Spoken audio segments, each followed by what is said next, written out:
Hello friend, स्वागत है आपका अपने चैनल लास्ट क्लास में। आज की इस वीडियो में गणित के 20 ऑब्जेक्टिव प्रश्न हम आपको बताएंगे और ये जो 20 ऑब्जेक्टिव प्रश्न है ये आपके फाइनल बोर्ड परीक्षा के लिए काफ़ी महत्वपूर्ण हैं। तो एक भी प्रश्न आप लोग स्किप मत कीजिएगा। वीडियो को प्लीज़ आप लोग शुरू से लेके अंत तक देखिएगा और चैनल को अभी तक आप सब्सक्राइब नहीं किए हैं तो चैनल को सब्सक्राइब कर लीजिएगा। और सब्सक्राइब करने के बाद एक बेल आइकन आता है तो बेल आइकन को दबा के ऑल पे कर लीजिएगा ताकि जब भी लाइव क्लास हो तो आपके पास नोटिफिकेशन पहुंचता रहे। तो आइए शुरू करते हैं पहले नंबर प्रश्न से। तो पहला नंबर प्रश्न है कि रेखाएं x प्लस 2i माइनस 4 बराबर 0 और 2x प्लस 4y माइनस 8 बराबर 0 कैसी होगी। ए ऑप्शन है समानांतर होगी, बी ऑप्शन है संपाती होगी, सी ऑप्शन है प्रतिच्छेदी होगी, डी ऑप्शन है इनमें से कोई नहीं। यहाँ पे दो समीकरण दिया है और पूछ रहा है कि इसका जो आलेख बनेगा वो कैसा होगा। तो सबसे पहले यहाँ पे आपको a1 बट्टा a2 निकालना पड़ेगा, उसके बाद आपको b1 बट्टा b2 निकालना पड़ेगा, फिर आपको यहाँ पे c1 बट्टा c2 निकालना पड़ेगा। तो यहाँ पे देखिए a1 का मान कौन सा होगा, तो जो x में गुणा करेगा वो a1 होगा और जो y में गुणा करेगा ये b1 होगा और जिसमें x y कुछ भी नहीं होगा वो c1 होगा। और ये दूसरा समीकरण है तो इसमें जो x में गुणा करेगा ये a2 होगा और जो y में गुणा करेगा वो b2 होगा और जिसमें x y कुछ भी नहीं होगा वो c2 होगा। तो बस यहाँ पे आपको a1 का मान रखना है और यहाँ पे आपको a2 का मान रखना है। तो यहाँ पे x में क्या गुणा कर रहा है, कुछ भी नहीं कर रहा है, जहाँ पे कुछ भी नहीं होता है वहाँ पे 1 होता है। तो a1 का मान कितना है, 1 है, तो यहाँ पे लिख देंगे 1। और a2 का मान कितना है, तो यहाँ पे x में 2 गुणा कर रहा है तो यहाँ पे a2 का मान 2 है तो यहाँ पे लिख देंगे 2। अब यहाँ पे आपको b1 का मान रख देना है, यहाँ पे b2 का मान रख देना है। तो b1 का मान कितना है, यहाँ पे आप लोग देख सकते हैं 2 है तो यहाँ पे लिख देंगे 2। और b2 का मान कितना है, यहाँ से आप लोग देख सकते हैं 4 है तो यहाँ पे लिख देंगे 4। और ये कट रहा है तो इसे कटा दीजिए, 2 एकम 2, 2 दूना 4, तो यहाँ भी आ गया 1 बटा 2। अब यहाँ पे आपको c1 का मान रखना है, यहाँ पे c2 का मान रखना है। तो c1 का मान यहाँ पे -4 है तो यहाँ पे -4 लिख देंगे और c2 का मान कितना है, तो यहाँ पे देख सकते हैं -8 है तो यहाँ पे लिख देंगे -8। और यहाँ पे माइनस से माइनस क्या हो जाएगा, कट जाएगा, 4 एकम 4, 4 दूनी कितना हो जाएगा 8 आ जाएगा, ये भी आ गया 1 बटा 2। तो यहाँ पे देखिए a1 बट्टा a2 बराबर b1 बट्टा b2 और बराबर c1 बट्टा c2 आ गया। यहाँ पे तीनों आपस में बराबर आ गया।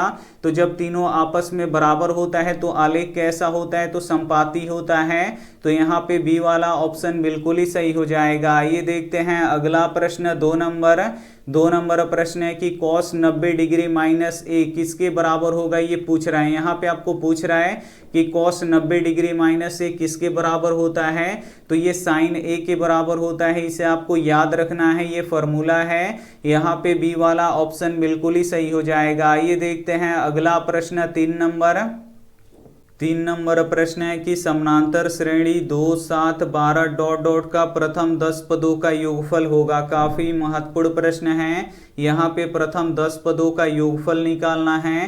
तो योगफल का फॉर्मूला क्या होता है, तो Sn बराबर n/2 into 2a plus n-1 into D होता है। अगर ये फॉर्मूला आपको नहीं पता है तो इसे आप लोग नोटबुक पे लिख के जरूर याद कर लीजिएगा। यहाँ पे आपको Sn का मान निकालना है तो इसको वैसे ही छोड़ दीजिए। और n का मान कितना दिया है, तो यहाँ पे देख सकते हैं बोल रहा है कि 10 पदों का योग निकाले, यानी n का मान कितना दिया है, 10 दिया है तो यहाँ पे लिख देंगे 10।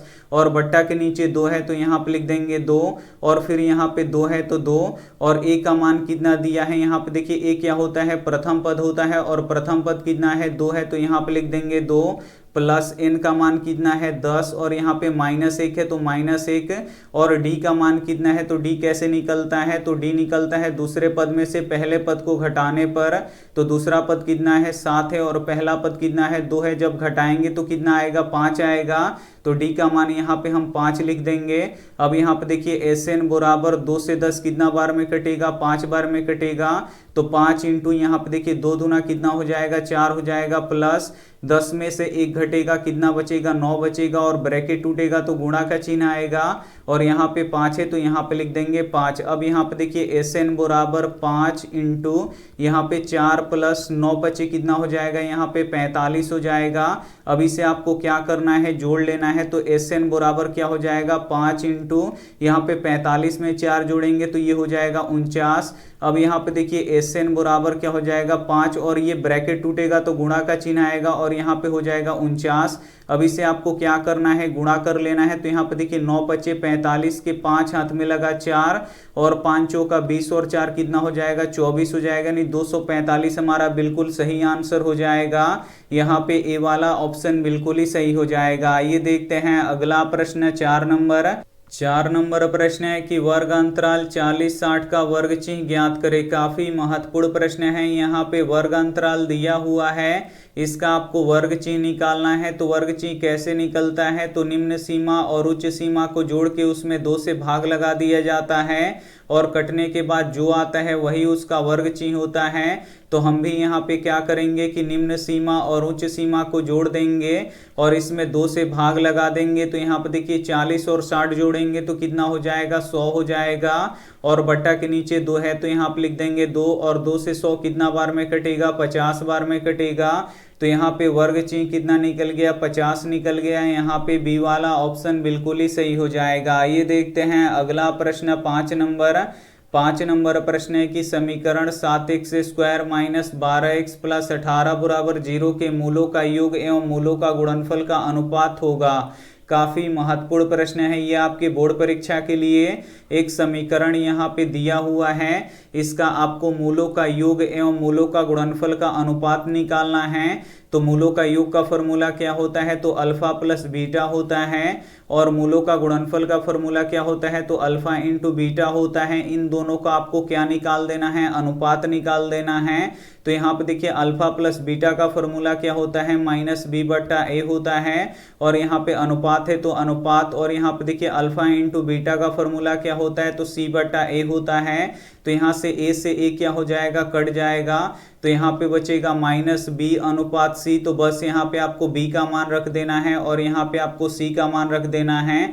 तो जो x में गुणा करता है वो b होता है। तो x में क्या गुणा कर रहा है, माइनस 12 गुणा कर रहा है। तो यहाँ पे b का मान कितना है, माइनस 12 है और यहाँ पे माइनस है तो माइनस, और b का मान माइनस 12 है तो यहाँ पे लिख देंगे माइनस 12, और c का मान कितना है 18 है तो यहाँ पे लिख देंगे 18। अब यहाँ पे देखिए माइनस माइनस ये क्या हो जाएगा, प्लस 12 अनुपात यहाँ पे 18 हो जाएगा। ये कट रहा है 6 दूना 12 और 6 3 कितना हो जाएगा, 18 हो जाएगा। यानी अनुपात कितना निकल गया हमारा, 2:3 निकल गया।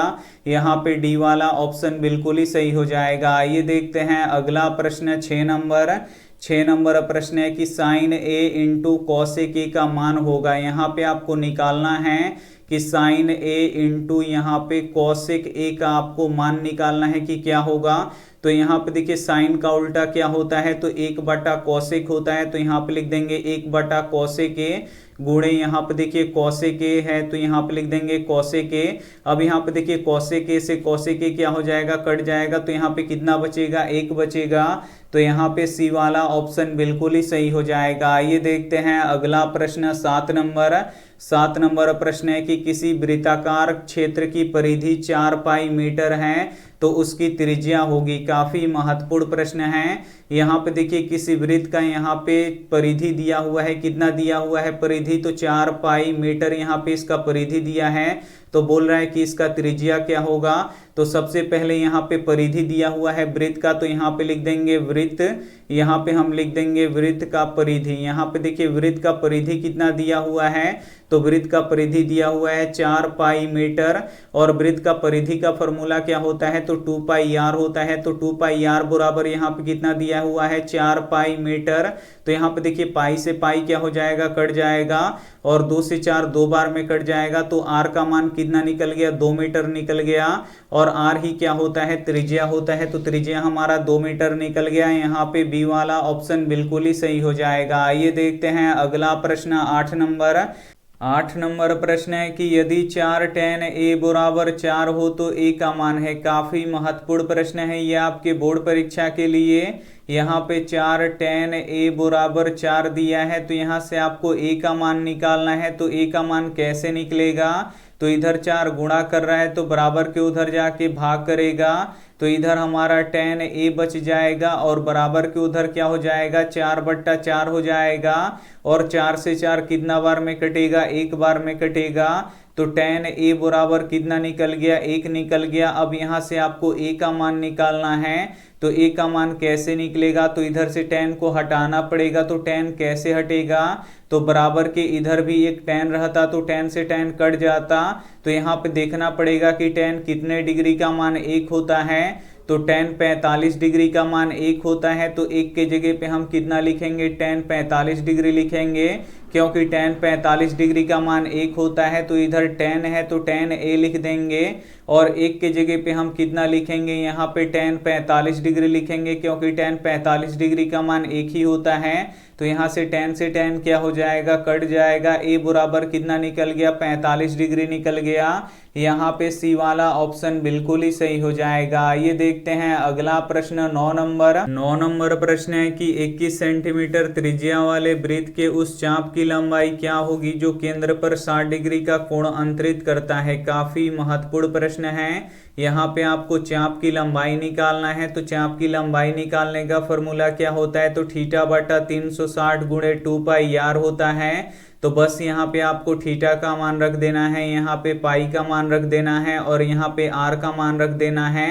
तो यहाँ पे थीटा क्या होता है, कोण होता है। तो कोण कितना दिया है, यहाँ पे 60 डिग्री दिया है, तो यहाँ पे लिख देंगे 60 डिग्री, और बट्टा के नीचे 360 है तो यहाँ पे लिख देंगे 360, और यहाँ पे 2 है तो 2, और पाई का मान कितना होता है 22/7 होता है, तो यहाँ पे लिख देंगे 22/7। और आर क्या होता है, त्रिज्या होता है, तो त्रिज्या कितना दिया है 21 सेंटीमीटर दिया है, तो यहाँ पे लिख देंगे 21 सेंटीमीटर।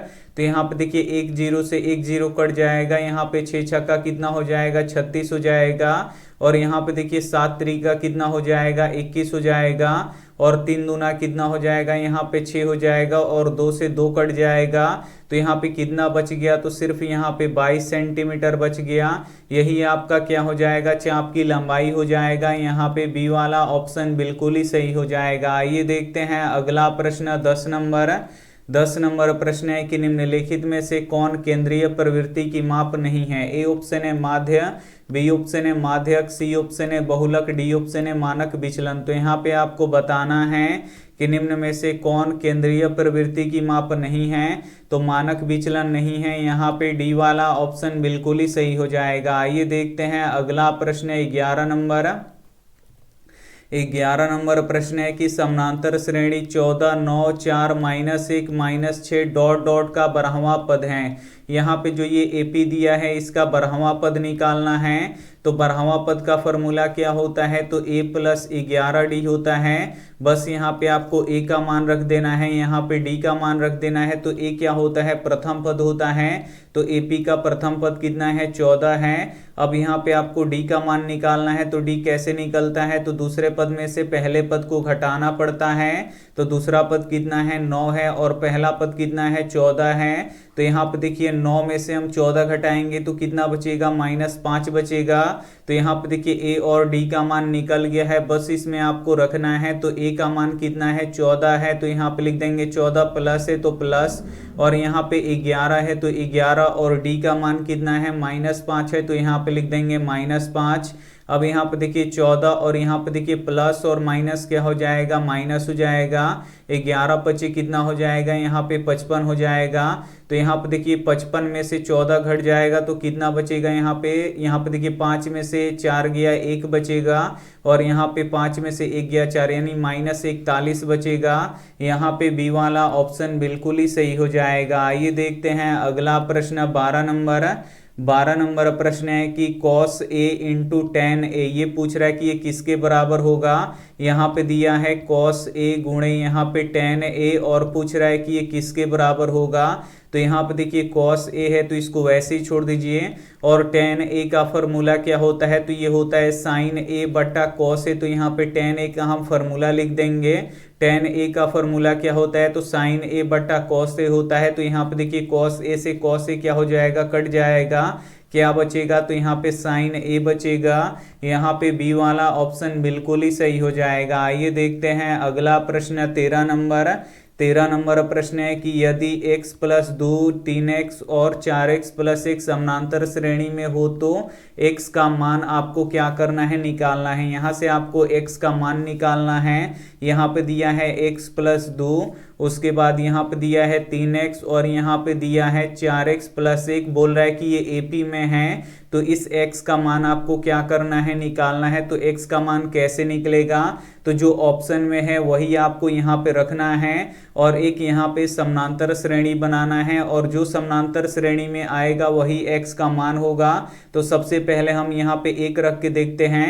तो यहाँ पे देखिए 1 और 2 कितना हो जाएगा, 3 हो जाएगा। फिर यहाँ पे देखिए 1 रखेंगे तो 3 एकम कितना हो जाएगा, 3 हो जाएगा। फिर यहाँ भी 1 रखेंगे तो 4 एकम 4 और 1 कितना हो जाएगा, 5 हो जाएगा। यहाँ पे अगर हम d निकालेंगे तो कितना हो जाएगा, 0 हो जाएगा। और यहाँ से d निकालेंगे तो 5 में से 3 घटेगा, 2 बचेगा। यहाँ पे d बराबर नहीं आ रहा है तो ये x का मान नहीं होगा। तो अब हम यहाँ पे 2 रख के चेक करेंगे।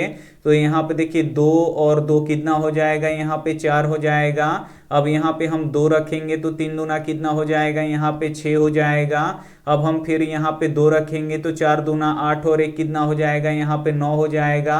अब हम यहाँ पे d निकालेंगे तो 6 में से 4 गया, कितना बचेगा, यहाँ पे 2 बचेगा। और 9 में से 6 घटेगा तो कितना बचेगा, 3 बचेगा। तो यहाँ पे d समान नहीं आ रहा है तो ये 2 भी नहीं होगा। तो अब हम यहाँ पे 3 रख के देखेंगे।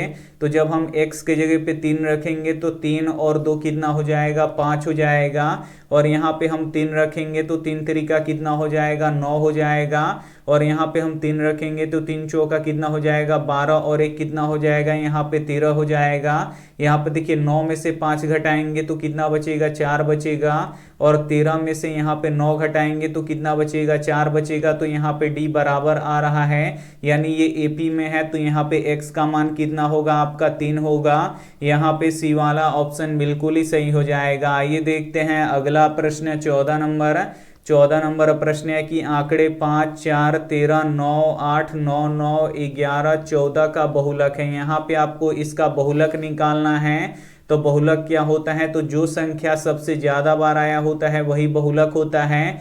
तो यहाँ पे देखिए 9 सबसे ज्यादा बार आया है तो 9 इसका बहुलक हो जाएगा। यहाँ पे बी वाला ऑप्शन बिल्कुल ही सही हो जाएगा। आइए देखते हैं अगला प्रश्न 15 नंबर प्रश्न है कि निम्नलिखित में से कौन अभाज्य संख्या है। इसमें से आपको बताना है कि कौन अभाज्य संख्या है। तो अभाज्य संख्या किसे कहते हैं, तो जो एक और खुद के सिवा किसी अन्य संख्या से नहीं कटता है उसे अभाज्य संख्या कहते हैं। तो जो 91 है ये 1 से कटेगा, 3 से कटेगा, 7 से कटेगा और खुद 91 से कटेगा। तो ये एक और खुद के सिवा यहाँ पे 2 अन्य संख्याओं से कट रहा है तो ये भाज्य संख्या होगा। फिर यहाँ पे जो 21 है ये 1 से कटेगा, 3 से कटेगा, 7 से कटेगा और 21 से कटेगा। तो ये भी एक और खुद के सिवा यहाँ पे 2 अन्य संख्याओं से कट रहा है तो ये भाज्य संख्या होगा। और यहाँ पे 41 का चेक करते हैं तो ये 1 और 41 के सिवा ये अन्य किसी संख्या से नहीं कटेगा तो ये अभाज्य संख्या होगा। यहाँ पे सी वाला ऑप्शन बिल्कुल ही सही हो जाएगा। आइए देखते हैं अगला प्रश्न 16 नंबर प्रश्न है कि 8 के पावर 0 गुणे 2 के पावर 0 बराबर होगा किसके, ये आपको बताना है। काफी महत्वपूर्ण प्रश्न है। यहाँ पे प्रश्न दिया है 8 के पावर 0 और गुणे 2 के पावर 0 और पूछ रहा है कि ये किसके बराबर होगा। तो किसी के भी पावर अगर हम 0 कर देते हैं तो उसका मान कितना आता है, 1 आता है। तो यहाँ पे 8 के पावर 0 है तो इसका मान कितना होगा, 1 होगा। और यहाँ पे 2 के पावर 0 है तो इसका भी मान कितना होगा, 1 होगा। तो 1 में 1 से गुणा करेंगे तो कितना निकलेगा, हमारा 1 निकलेगा। तो यहाँ पे डी वाला ऑप्शन बिल्कुल ही सही हो जाएगा। आइए देखते हैं अगला प्रश्न 17 नंबर प्रश्न है कि 2 लगातार संख्याओं का मौसा है। यहाँ पे आपको बताना है कि 2 लगातार संख्याओं का मौसा कितना होता है। तो यहाँ पे हम 2 लगातार संख्या ले रहे हैं 4 और 5, इसका मौसा निकाल के देख लेंगे कितना आ रहा है। तो यहाँ पे 4 बाहर और 5 अंदर, 4 एकम 4, 1 यहाँ से 1 बाहर हो जाएगा। फिर यहाँ पे 4 अंदर, 1 चौके कितना हो जाएगा, 4 हो जाएगा। तो इसका मौसा कितना आ रहा है, 1 आ रहा है। हम यहाँ पे एक और संख्या ले लेते हैं, यहाँ पे 9 और 10। तो यहाँ पे देखिए 9 बाहर हो जाएगा और 10 अंदर हो जाएगा। 9 एकम 9, यहाँ पे 10 में से 9 गया 1, तो फिर यहाँ पे 9 आ जाएगा। 1 9 कितना हो जाएगा, यहाँ पे 9 हो जाएगा।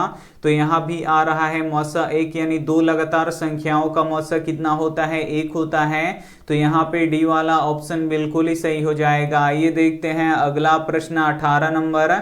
18 नंबर प्रश्न है कि बिंदुओं A3-4 और B1-2 को मिलाने वाली रेखाखंड के मध्य बिंदु के नियामक है। काफी महत्वपूर्ण प्रश्न है। यहाँ पे एक बिंदु है A जिसका निर्देशांक यहाँ पे 3, -4 है। एक बिंदु है यहाँ पे B जिसका निर्देशांक यहाँ पे 1, 2 है, और बोल रहा है कि इन दोनों बिंदुओं को मिलाने वाली रेखाखंड के आपको मध्य बिंदु का निर्देशांक निकालना है। तो मध्य बिंदु का निर्देशांक निकालने का फॉर्मूला होता है x1 + x2 बटा 2, y1 + y2 बटा 2 होता है। अब यहाँ पे आपको x1 का मान रखना है, यहाँ पे x2 का मान रखना है, यहाँ पे y1 का मान रखना है, और यहाँ पे आपको y2 का मान रखना है। तो ये पहला वाला बिंदु है, तो इसमें का जो पहला वाला होगा ये x1 होगा और दूसरा वाला y1 होगा, और ये दूसरा बिंदु है तो इसमें का पहला वाला x2 होगा और दूसरा वाला यहाँ पे y2 होगा। बस यहाँ पे आपको मान रखना है। x1 का मान 3 है तो यहाँ पे रख देंगे 3, प्लस है तो प्लस, और x2 का मान कितना है, 1 है तो यहाँ पे लिख देंगे 1, और बट्टा के नीचे यहाँ पे 2 है तो 2, और y1 का मान कितना है, -4 है तो यहाँ पे -4 लिख देंगे, और यहाँ पे देखिए y2 का मान कितना है, 2 है तो यहाँ पे लिख देंगे 2, और बट्टा के नीचे 2 है तो यहाँ पे लिख देंगे 2। अब यहाँ पे जोड़ लीजिए 3 और 1 कितना हो जाएगा, यहाँ पे 4/2 हो जाएगा, और यहाँ पे देखिए 4 में से 2 निकल जाएगा तो कितना बचेगा, यहाँ पे -2 बच जाएगा, और बट्टा के नीचे 2 है तो यहाँ पे लिख देंगे 2, और 2 से 4 ये 2 बार में कट जाएगा और ये 1 बार में कट जाएगा। तो यहाँ पे मध्य बिंदु का निर्देशांक कितना निकल गया, 2, -1 निकल गया। यहाँ पे सी वाला ऑप्शन बिल्कुल ही सही हो जाएगा। ये देखते हैं अगला प्रश्न 19 नंबर।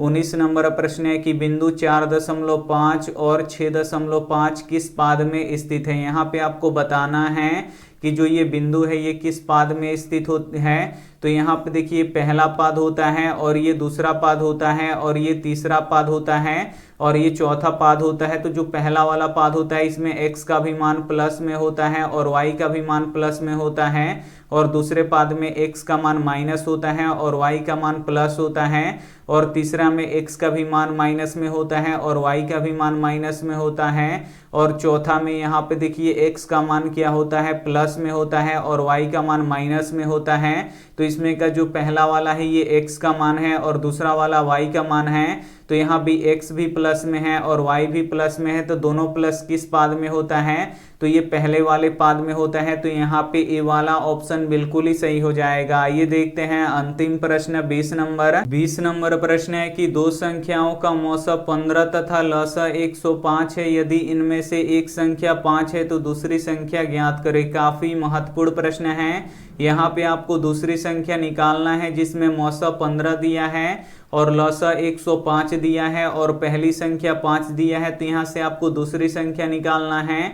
तो इसके लिए एक फॉर्मूला होता है, पहली संख्या गुणे दूसरी संख्या बराबर लसा और गुणे मौसा होता है। तो ये आपको याद रखना है। अगर ये फॉर्मूला आपको याद नहीं है तो यहाँ पे पहली संख्या कितना दिया है, 5 दिया है, तो यहाँ पे लिख देंगे 5, और दूसरी संख्या आपको निकालना है तो इसको वैसे ही छोड़ दीजिए। और लसा कितना दिया है, तो 105 दिया है, तो यहाँ पे लिख देंगे 105, और मौसा कितना दिया है, 15 दिया है, तो यहाँ पे लिख देंगे 15। अब यहाँ से आपको दूसरी संख्या निकालना है तो 5 इधर गुणा कर रहा है तो बराबर के उधर जाके भाग करेगा, तो इधर बच जाएगा हमारी दूसरी संख्या और उधर हो जाएगा 105 गुणे 15, और बट्टा के नीचे ये 5 आ जाएगा, तो 5 तिया कितना हो जाएगा, 15 हो जाएगा।